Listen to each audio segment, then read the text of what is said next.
Well, hello there. Good evening. How are you doing? I am surviving. It has been a rough day.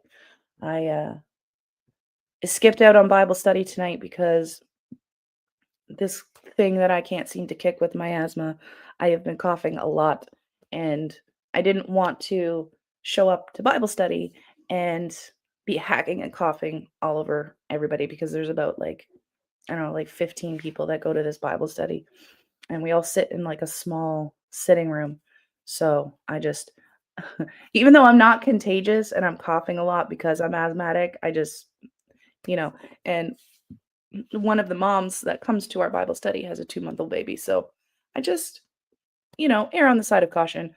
I don't need to go and cough and hack all over everybody. So we'll go next week because it's every Wednesday night. But it has been a bit of a rough day because I had, of course, with the cough and all of that stuff going on, um, I had a bunch of meetings today and I had to um, do a presentation. And it was hilarious because I kept having to apologize because I was hacking and coughing, and I'd be like, hey, I'm really sorry. And then by the end of it, I was losing my voice. So luckily it was a Zoom meeting. So, I mean, I could just mute myself and stuff like that when I had to hack and cough. But I got through it. I did it. And then I had a couple more meetings later on in the day. And it was funny because I was sitting and talking and having a meeting with one of our regional managers. And by the end of the meeting, she's like, I hope you feel better. I can hear it in your voice. And I'm just like, eh, you know, I know, I'm sorry. But, you know, um, but I will survive. My asthma's getting better. I have like 2 more days of steroids or 1 more day of steroids. So hopefully it's going to clear everything up and I can finally like kick this cough because cough medicine's not working. What the heck did I do with them? I had a bunch of I've been sucking back cough drops, like lozenges and stuff like that, just to try and like ease my poor throat because it hurts a lot, you know. Um, so before we get into the meat and potatoes of what I wanted to talk about on video today, I did want to update on one other situation that's going on. Um, and it is not harassment to sit here and talk about my own experiences and what the things that I am doing. So I just wanted to clear the air with that. That is not considered harassment. There's a lot that's actually not considered harassment because I actually sat down with the local police department today and kind of filed my complaint, filled out the paperwork that I need to fill out, provided all the information for both parties. Um, that way, it is now on record that if any other police department reaches out to my local PD in regards to any type of investigation, they now have it on record that I've called ahead and explained the situation um, and provided my evidence. I mean, I have now an entire uh, full folder of documentation. So that way, um, if any other law enforcement reaches out in regards to this particular situation, I have my documentation and I have all my ducks in a row. And essentially, I sat down with a detective today. He was a very nice gentleman, and he asked a bunch of questions. We went through and I explained the situation, told him what I had, told him what was going on, and essentially, what he told me was, "Don't worry about it." So I'm not. Um, he told me a number of things in regards to the allegations that have been made against me, which I am allowed to talk about. And he essentially said that um, there's nothing there for criminal harassment, and that falls on either side. So the good news is that she can't come after me for criminal harassment, but that also means that I cannot go after her for criminal harassment, which I'm totally okay with. I mean, ultimately, what I want and what she says she wants are the two same things. I just want her to leave me alone and leave my family alone. I want to stop seeing you know, names popping up of people tagging me and harassing me. Um, but essentially, he just kind of went over, like I talked to him about the allegations. He asked to see um, what was posted today, so I sent that to him. Um, and he, what it boiled down to was basically he said that she's got nothing. That I should keep her blocked on everything possible, which I am.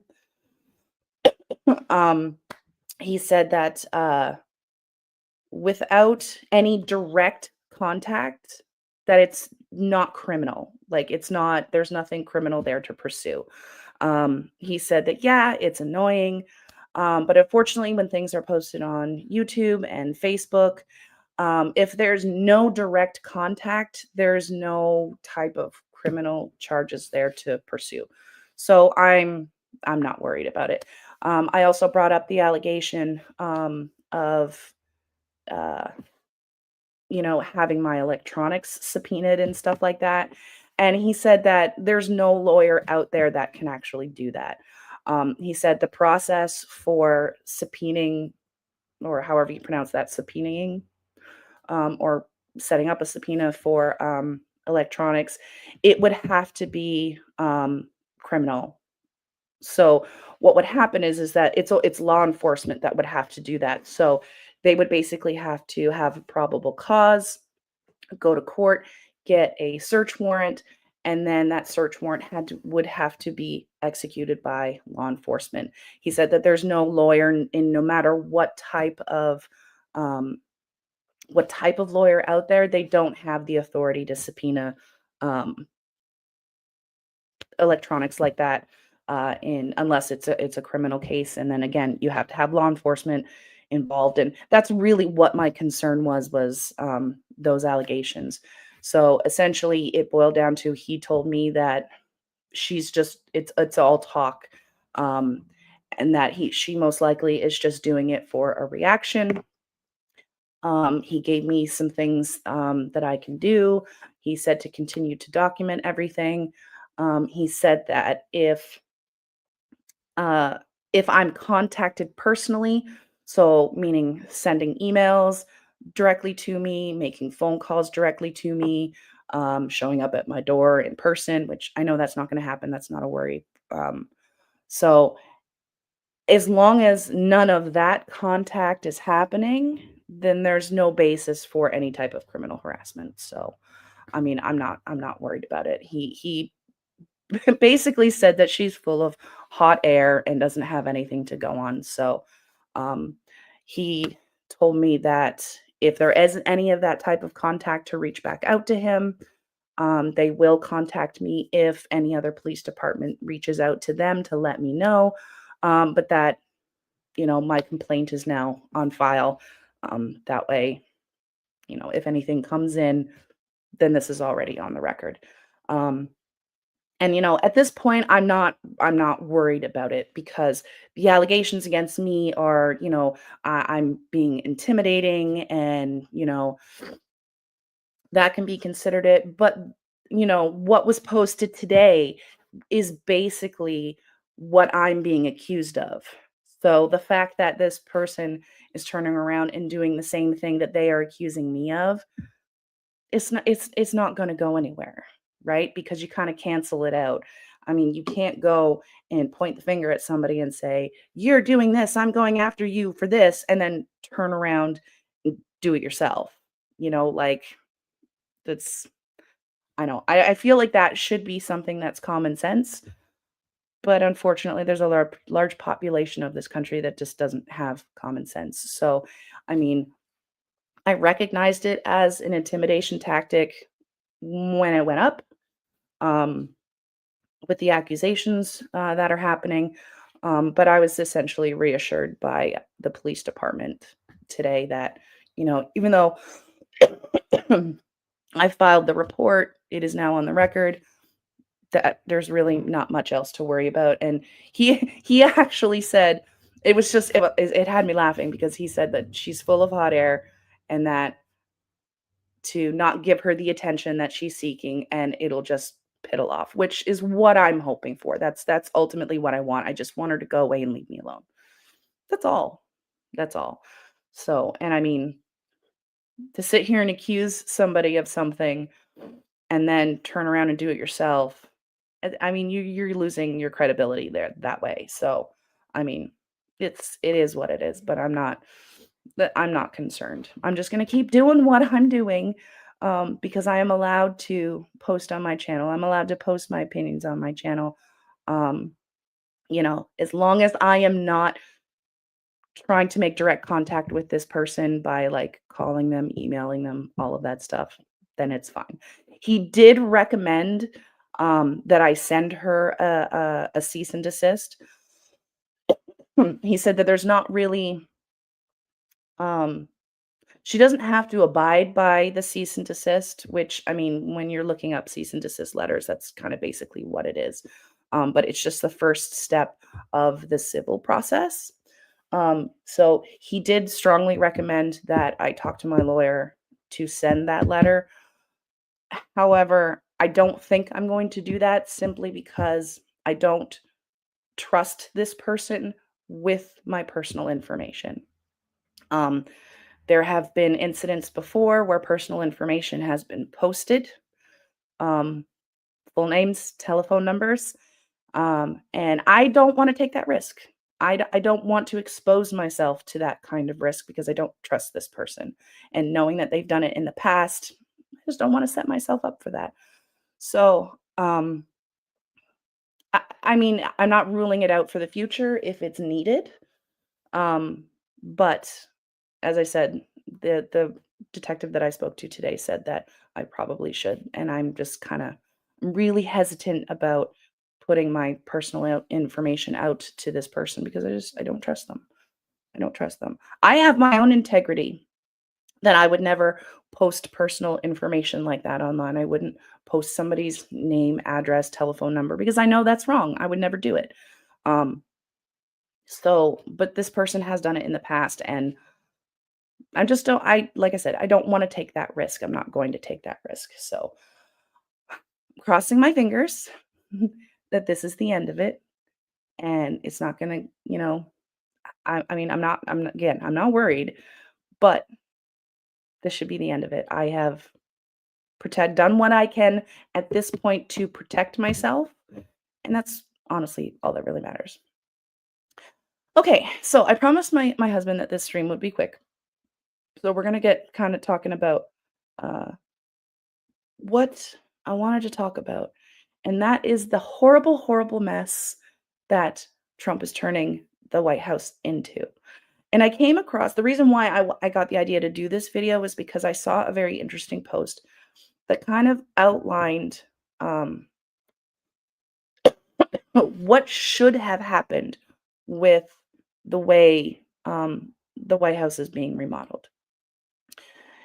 And I think part of the reason why Democrats are so, um, up in arms about this is there's a couple of reasons. One of those reasons is that there's a process if Trump wanted to build this ballroom, there is a documented process on how you go about getting renovations done on the White House. And Trump just bypassed all of that and just did whatever the fuck he wanted. And that's, you know, people are MAGA in particular are complaining about, oh, well, we don't have a king in the USA. Donald Trump is the president. He's not a king. And like, this is a kind of the perfect example of the reason why we're protesting because Trump is acting like a dictator. He's trying to act like a king by doing whatever the hell he wants, when he doesn't have the authority to do so. So like instead of doing what he should have done is going through this process to get approved for the renovations because he's not a permanent resident at the White House. He's only going to live there for 4 years. He's already got a year down, so he's only got 3 left. So he's not a permanent resident there. So there is a process in the way to go about things, and he's just kind of bypassing and being a tyrant and doing whatever the hell he wants because he wants to be a king. He wants to be a dictator. And this is why we're kind of like, hey, we don't want any kings. We have a process for a reason. We have a legal process, we have a Congress, we have a constitution. Those are in place for a reason. And if we have a president in the White House that's just going to blow past all of that, then what's the point? It's like, what what point is there having law and order and government if it's just going to be completely ignored by this administration? Another part of the problem is that he straight up lied about what he wanted done to the White House. He said that he wasn't going to touch look, I can talk. He wasn't going to touch the existing building. He was just going to add on to it.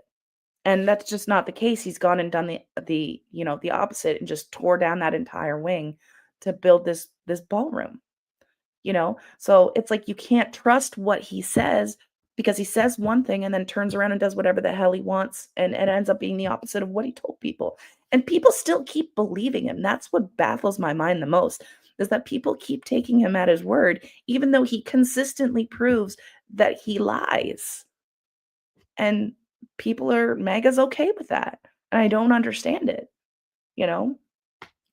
And then a big part of that is the money issue, because the government shut down, and yet now Trump has $250 million to build this grand ballroom, while people are losing their SNAP benefits during the month of Thanksgiving. People will be paying more for their health care, So it's like, you sit here, and I've heard a bunch of stories. So I've heard it's taxpayer money.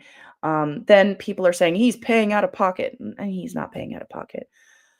The concerning thing for me is the fact that if it's true that these are private donations instead of taxpayer dollars, who's buying favor with the White House by donating to this grand ballroom?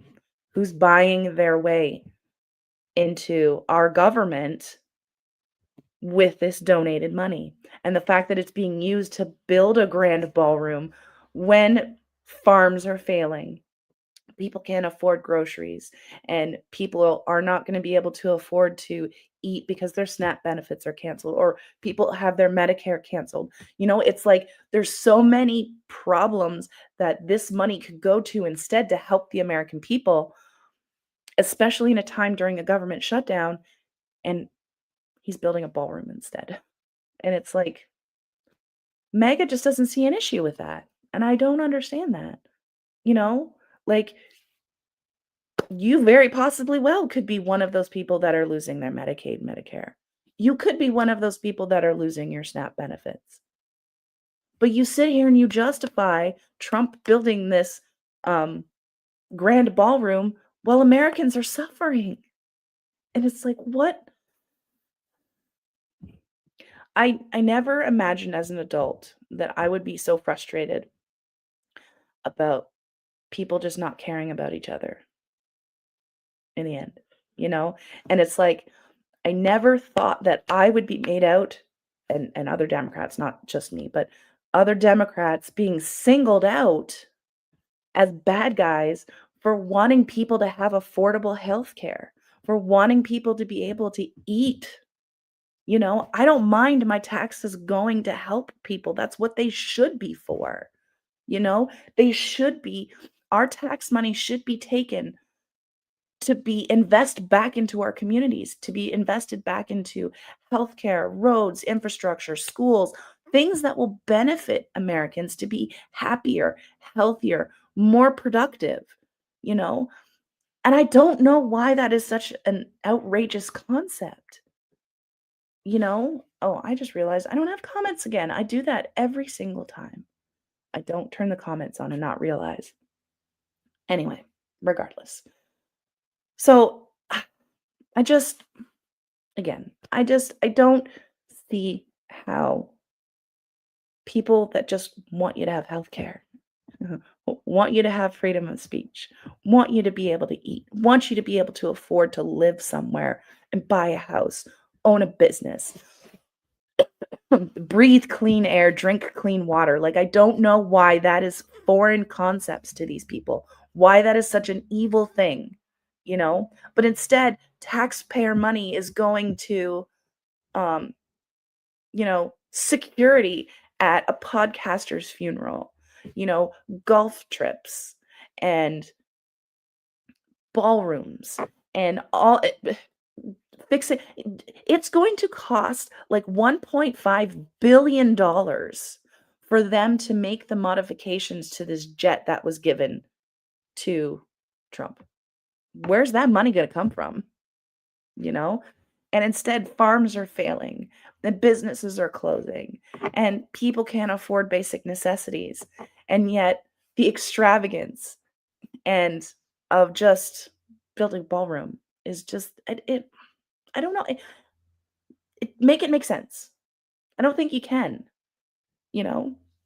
And that's why a lot of people are so angry because you sit here and say you want to help the American people, but then you do the exact opposite. People are going to get angry. And I see every day more and more MAGA people that are just, you know, turning their heads and being like, you duped me. You duped me. I voted for you 3 times and you're doing nothing to help us, you know? So hopefully at midterms, something makes a difference. We can cross our fingers that maybe there'll be a little bit more sanity returned to the country, but I guess all we can do at this point is wait and see. It's the only option. Sorry. So I just wanted to go through this Facebook post. Um, and this is from the Alt National Park Service. Um, it popped up on my page on Facebook today, and it kind of had some interesting things to talk about, and I kind of wanted to go through that. Let me just share my screen here real quick. Share screen. Facebook. There we go. Can you see that all right? I think you should be able to see that all right. Okay. So we're looking at this post. Can I? No, I don't want to report the post. I just want to. There we go. Okay. So we've received a lot of questions about Trump's demolition of the White House East Wing. So this is apparently how the process is supposed to work. And again, this is what Trump completely bypassed. So the initial proposal, the White House is managed by the National Park Service and the NPS, but used by the executive office of the president. Any proposed change, even by a sitting president, begins internally through the office of the curator and the White House Facilities Management Division. Step number 2 is a historic review. So the NPS, as custodian of the White House under the Presidential Residence Act and National Historic Preservation Act, must review all the alterations for compliance with Section 106 of the NHPA. This requires assessing potential impacts on historic and cultural resources in consultation with the Advisory Council on Historic Preservation and the DC State Historic Preservation Office.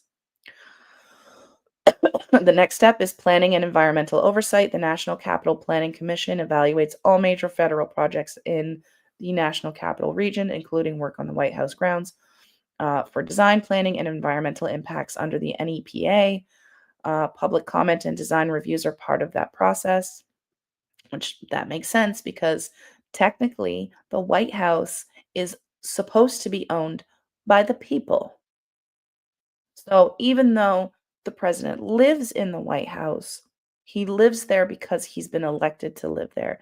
And technically, it is the people's house. So the people of America should be, that makes sense, be part of the process of approving whether or not there should be any type of alteration to the house. I mean, I feel like that's common sense. And then aesthetic review, the U.S. Commission of Fine Arts reviews and advises on design and appearance of any exterior modifications to the White House or its grounds. And then final authorization after approvals from NPS, NCPC, and the CFA, the Office of Management and Budget, and the White House Chief Usher. Finalize funding, scheduling, and logistics. Only after completing this full process could any major construction or demolition legally begin. So, this is just yet another example of Trump bypassing the law to get what he wants. And this is why no kings exist, because Trump is acting like a dictator, a king. And we don't want that in America. That is not what America was built on. And I don't understand why more people aren't just kind of coming around to that. So, only after completing this full process could any major construction or demolition legally begin, yet Trump ignored every step, acting unilaterally through executive order, bypassing oversight and ordering demolition as if he were a monarch. Again, no kings. The result, the people's house altered without the people's consent. And that's really essentially what it boils down to, is that he's busting in, tearing down a section of the White House without going through the process that has been set up, you know? It very well could have been that this had been approved and he could go ahead and he could build this ballroom. But he didn't do it the right way. And it's really kind of funny that it just kind of popped in my head that the reason why MAGA has such a huge problem with immigrants in this country, in particular undocumented people, is because they are not following the right process to come into the country. Yet we literally have a president that is not following any of the processes and doing whatever the hell he wants, but it's apparently okay for him. So the rules that they apply to people and following the law only applies to the people that they don't like. And that the people that they do like can do whatever the hell they want. And that is a problem. And that's a problem for a lot of people. And this past weekend, it was a problem for, at minimum, 7 million people.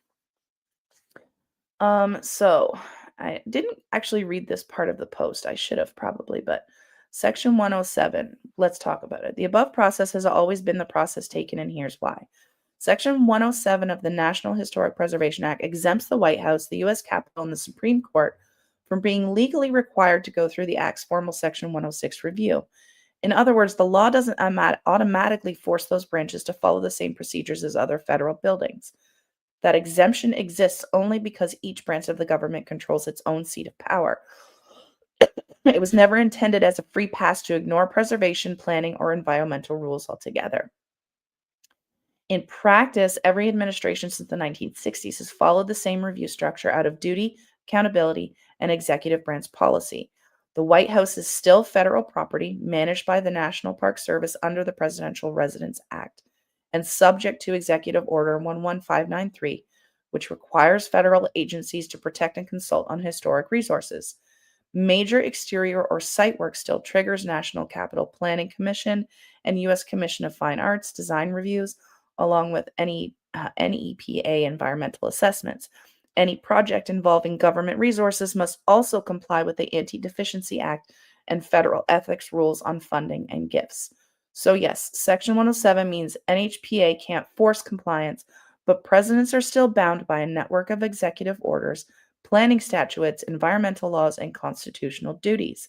That's why the process described isn't optional. It's the framework that has always protected the People's House from unilateral or politically motivated alteration. And then it lists the executive order. So Executive Order 11593 from 1971 is the protection and enhancement of the cultural environment, requires all federal agencies, including the executive officer of the president, to locate, inventory, and nominate to the National Register all properties under their control, and to consult with the Secretary of the Interior before altering historically significant structures. Demolishing part of the White House without such consultation would conflict with this order.